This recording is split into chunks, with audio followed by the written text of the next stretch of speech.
এবার আহ্বান জানাচ্ছি জনাব মুজিবুর রহমান মজনু, 40 বগুড়া 5। নেই। আমি এবার আহ্বান জানাচ্ছি জনাব মোহাম্মদ আব্দুল মালেক, 151 ময়মনসিংহ 6। মাননীয় সদস্য, আপনার সময় 5 মিনিট। বিসমিল্লাহির রহমানির রহিম। 2024-25 অর্থ বছরের বাজেট আলোচনার জন্য সময় দিয়েছেন, সেই জন্য আপনাকে ধন্যবাদ জানিয়ে আমার বক্তব্য শুরুতেই আমি শ্রদ্ধার সাথে স্মরণ করছি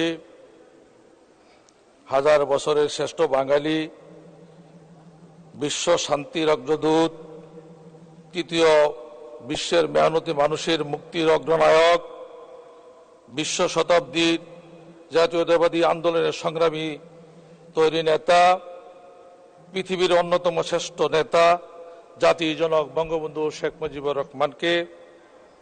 সেই সাথে স্মরণ করছি 1975 সালে 15 আগস্টে কালো রাত্রিতে বুলেটের আঘাতে শহীদ হয়েছেন বেগম ফজিলাতুন্নেসা মুজিব সহ সকল শহীদের প্রতি। আরো স্মরণ করছি মহান স্বাধীনতা আন্দোলন থেকে শুরু করে স্বাধীনতা যুদ্ধের সকল শহীদ, মুক্তিযোদ্ধা ও আত্মত্যাগকারী মা বোনদের প্রতি। সেই সাথে স্মরণ করছি জাতীয় চার নেতা ও গণতান্ত্রিক আন্দোলনে নিহত সকলের প্রতি।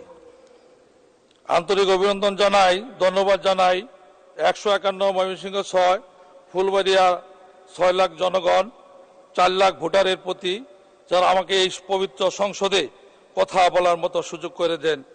এবং সেই সাথে ধন্যবাদ জানাই জাতির জন্য বঙ্গবন্ধুর কন্যা জননেত্রী শেখ হাসিনা 2024 7 জানুয়ারি একটি সুন্দর, অবাধ এবং সুষ্ঠু নির্বাচন করার ব্যবস্থা করে দিয়েছেন বলেই আমি আজকে এই সংসদে কথা বলার সুযোগ পেয়েছি। মাননীয় স্পিকার,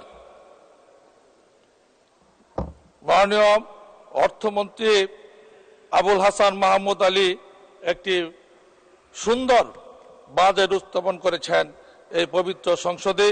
সেই বাজেটে 7,97,000 কোটি টাকা ব্যয় একটি বাজেট আজকে এই সংসদে উনি ঘোষণা করেছেন। আপনারা সকলে জানেন এই পবিত্র সংসদে ওই জামাত বিএনপি যখন বাজেট ঘোষণা করা হতো, সেই রাজপথে আমরা দেখেছি ওই সাধারণ জনগণ বলতো সেই বাজেটের পরিপ্রেক্ষিতে বাদ দিয়ে কাপড় দে, নইলে গদি ছেড়ে দে।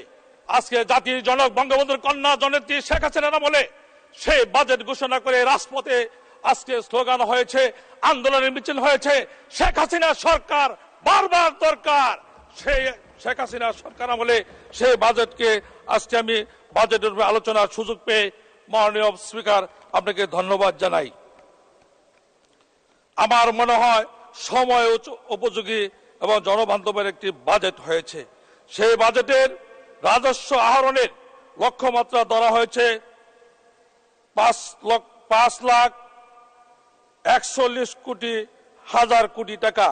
আমার মনে হয় রাজস্ব আয়ের ক্ষেত্রে আরো সম্প্রসারিত হওয়া প্রয়োজন, রাজস্ব আহরণের ব্যবস্থা জোরদার করা প্রয়োজন, রাজস্ব প্রদান ক্ষেত্রে স্বচ্ছ এবং জবাবদিহিতা নিশ্চিত করা প্রয়োজন।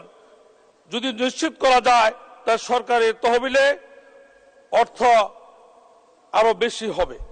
মাননীয় স্পিকার, সেই সাথে রাজস্ব আদায় কস্ট ইফেক্টিভ হচ্ছে কিনা তাই মাননীয় অর্থমন্ত্রী একটু খোঁজ রাখবেন বলে আমি মনে করি।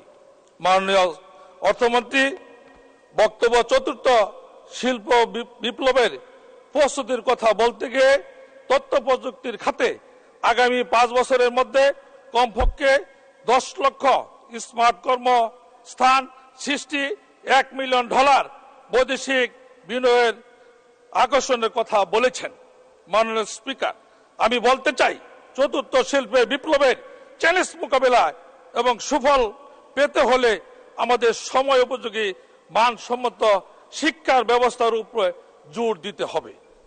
মাননীয় স্পিকার, আজকে স্মার্ট বাংলাদেশ একটি পিলারে পরিণত হয়েছে। এই স্মার্ট নাগরিক, স্মার্ট সরকার, স্মার্ট সমাজ, স্মার্ট অর্থনীতি, এগুলি সবগুলি মূল হলো মানসম্মত শিক্ষা এবং তথ্য প্রযুক্তির মানসম্পন্ন। মাননীয় সদস্য, আপনার নির্দিষ্ট সময় শেষ হয়েছে, 1 মিনিটের মধ্যে অনুগ্রহপূর্বক শেষ করুন। 1 মিনিটের মধ্যে শেষ করুন। জি মাননীয় স্পিকার, আমি মাননীয় প্রধানমন্ত্রীকে ধন্যবাদ জানাই, আমাকে শিক্ষা স্থায়ী কমিটির সদস্য করেছেন।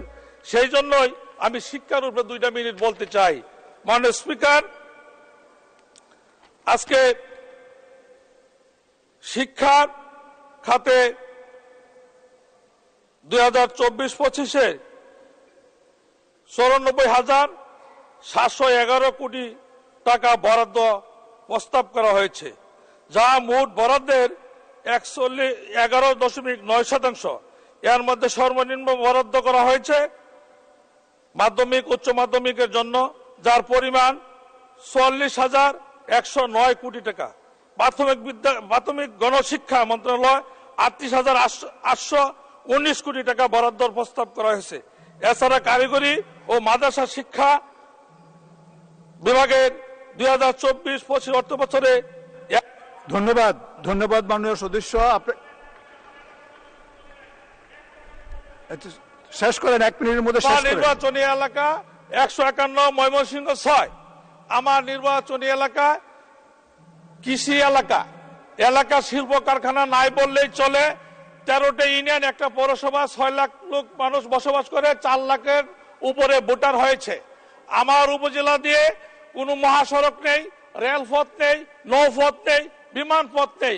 আমি একটা ব্যতিক্রমী জেলা থেকে আমি নির্বাচিত হয়ে এই পবিত্র সংসদে এসেছি। আমার উপজেলা দিয়ে জামালপুর থেকে একটি রাস্তা মুক্তাগাছা হয়ে, ফুলবাড়ি হয়ে, বালুকা সংলগ্ন মহাসড়ক হয়ে হওয়ার কথা, সেই রাস্তাটি বর্তমানে স্থবিরতা আছে। মাননীয় প্রধানমন্ত্রী আছেন এবং যোগাযোগ মন্ত্রী আছেন। এই মহাসড়কটি আমার ফুলবাড়ির উপর দিয়ে যদি এই বালুকা মহাসড়কে পরিণত হয়, আমার উপজেলার শিল্প কারখানা হবে, মানুষের কর্মের ব্যবস্থা হবে। সেই আহ্বান রেখে আজকের মতো আমাকে সংক্ষিপ্ত বক্তব্য দেওয়ার সুযোগ করে দিয়েছেন, সেই জন্য ধন্যবাদ জানিয়ে আমি সংক্ষিপ্ত। ধন্যবাদ, ধন্যবাদ মাননীয় সদস্য, আপনাকে অসংখ্য ধন্যবাদ।